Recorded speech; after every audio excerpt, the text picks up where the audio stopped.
થાય ને ત્યારે હું એને મંગળ વર્તી અને પછી માજીનો જીવ છે એ વ્યો જાય છે, માજી મૃત્યુ પામે છે અને એની જે કાંઈ વિધિ કરવાની હોય એ કરી નાખે છે.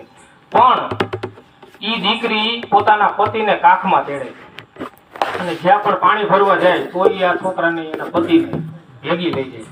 પોતે 10 વર્ષની, પતિ વર્ષ દિવસનો. એ દીકરી 20 વર્ષની થાય અને છોકરો 10 વર્ષનો, ત્યારે એને લગ્ન કરવાની એવું નક્કી કર્યું, વચન આપ્યું માડીને.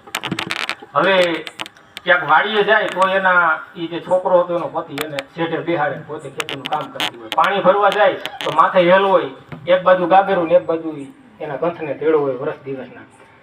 અત્યારે ઘણા છોકરા છોકરીઓની મસ્તી કરતા હોય એ સમયે હજુરિયા ખજુરિયા હોય, આધા ફેરે લુગડા ને વાતું કરે, ગજબ રીજવે રાજાના મન ઓલા ગોળા કરે, ગજબ એવા ગોળા તેડી છે. અને એ ગામના પાદરે ઓટલે બેઠેલા ના દીકરી છે, એ માથે બેડું છે, એક હાથમાં ગાગર છે, એના કંઠને તેડો છે પતિના વર્ષ દિવસને.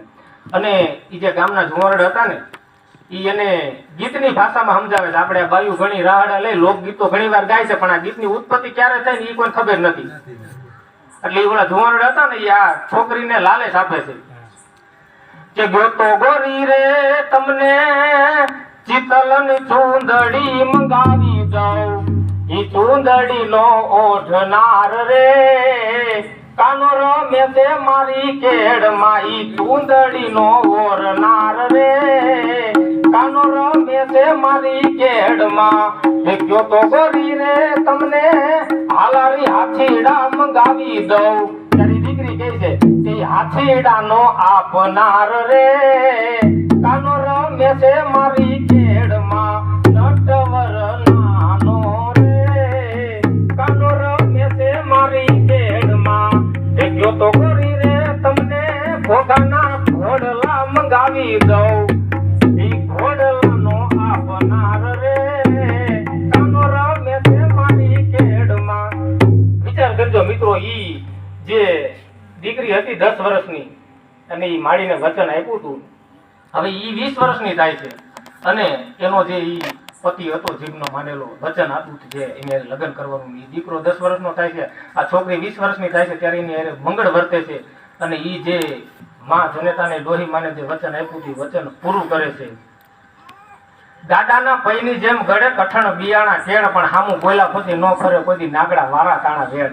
વચન ફેલતો સો મુઓ કાગ મુઓ ન જાય, લેન કયો તલવાર કોણ કર ઉઠાયો બાણ. એકવાર વચન આપી દીધા પછી વચન ફરે નહીં. અને બહુ વધારે થાય તો માફ કરજો. અત્યારે જે છોકરા છોકરીઓ આપણે પૂછી હાથમાં આટી નાખીને હાલ્યા જતા હોય અને આપણે એને પૂછી કે ફલાણો કોણ હતો, તો કે એ તો મારો બોયફ્રેન્ડ હતો. અરે તને કઈડે કાળોતરો કેમ કરે? પણ જેનામાં સંસ્કાર હોય, જેનામાં મર્યાદા હોય, જેનામાં સમર્પણ હોય એની અમે વાતો કરી છે. એ આપણું લોક સાહિત્ય ને આ બધી વાતો કરવી જરૂરી છે, ખાસ જરૂર છે. આ બધું આપણે જીવતું રાખવાનું છે. હવે એક પ્રેમની વાત કરી દઉં. પરમાત્મા સાથે કઈ રીતે ભક્તનો લગાવ થાય. હવે એક ગામનો રૂખી, હવે એ રૂખી હતો, એ રોજ બજાર વારવા જાય અને એ ગામમાં એક રાજાની દીકરી, એનું નામ ચંદ્રમુખી. હવે ચંદ્રમુખી હતી, એને આ રૂખી જે હતો ને એને એની હારે પ્રેમ થઈ ગયો. રૂખીના લગ્ન થઈ ગયા હતા, એના ઘરે બાઈ હતી. હા, પણ એ રોજ જરૂર છે એ જે ચંદ્રમુખી હતી એને જોઈ અને ચંદ્રમુખી હારે એને પ્રેમ થઈ ગયો. પવિત્ર પ્રેમ હતો. પણ અત્યારના જે છોકરા છોકરીઓ પ્રેમ કરીને પવિત્ર પ્રેમ. હવે એ ચંદ્રમુખી હારે એના રૂખીને પ્રેમ થઈ ગયો. હવે એને પ્રતિજ્ઞા કરી. આ રાજકુમારી હતી એને ખબર નહોતી કે રૂખી મને રોજ અહીંયા હવારમાં જોઈ છે, વારતો ચંદ્રમુખી ખબર નથી. હવે આ રૂખી જે હતો ને એને પ્રતિજ્ઞા કરી કે હવારમાં હું ઉઠી અને આ બજાર વાળો આવું અને ચંદ્રમુખી નું મોઢું ન જોઉં ને ત્યાં સુધી હું અનાજ ન ખાઉં.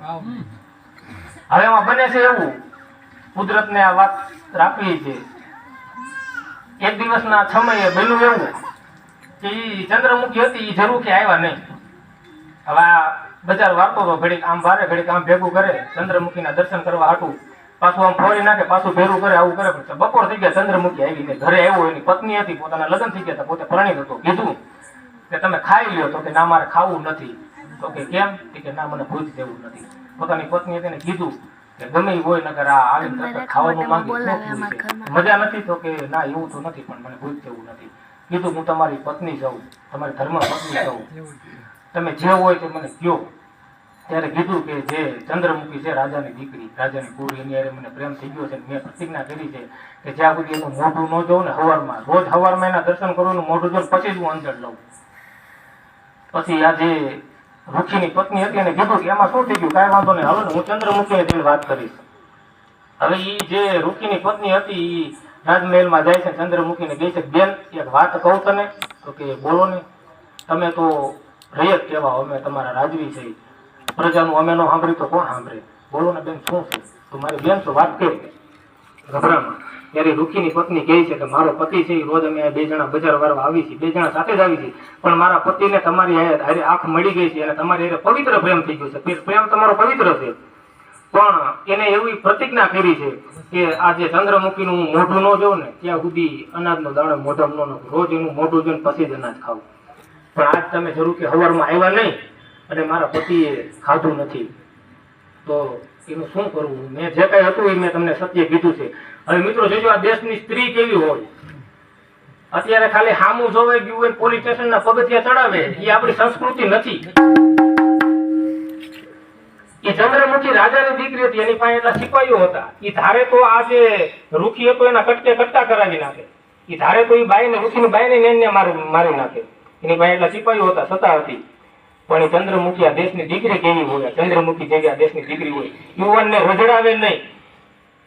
એટલે એને કીધું કે કાંઈ વાંધો નહીં બેન, તું ઘરે જા અને તારા પતિને કહી દેજે કે આજથી અઠવાડિયા 15 દિવસ પછી હું મારી બગી લઈ અને હું એને દર્શન દેવા આવીશ એના ઘરે.